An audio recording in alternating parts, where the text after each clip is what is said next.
നൂൽപ്പുഴ പഞ്ചായത്ത് നവീകരണം പൂർത്തിയാക്കി ജനങ്ങൾക്കായി തുറന്നുകൊടുത്ത തോട tribal heritage മ്യൂസിയത്തിലാണ് ഞാനുള്ളത്.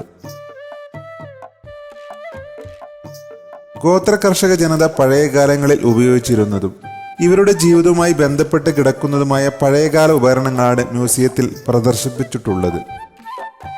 വയനാടിൻ്റെ തനത് കാർഷിക ഗോത്ര സംസ്കാരം എന്തായിരുന്നുവെന്ന് പുതുതലമുറയ്ക്കും സഞ്ചാരികൾക്കും മനസ്സിലാകുന്ന തരത്തിലാണ് തോട പൈതൃക മ്യൂസിയത്തിൽ സജ്ജീകരിച്ചിരിക്കുന്നത്.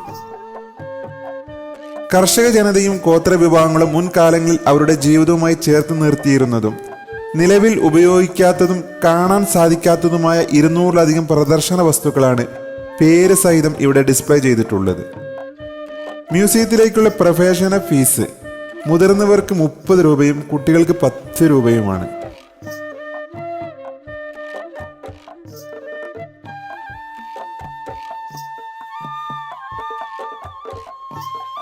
തോട പൈതൃക മ്യൂസിയം ലൊക്കേഷൻ വരുന്നത് വയനാട്ടിലെ നൂൽപ്പുഴ പഞ്ചായത്തിലെ കല്ലൂർ 67 നമ്പിക്കൊല്ലി റോഡിലാണ്.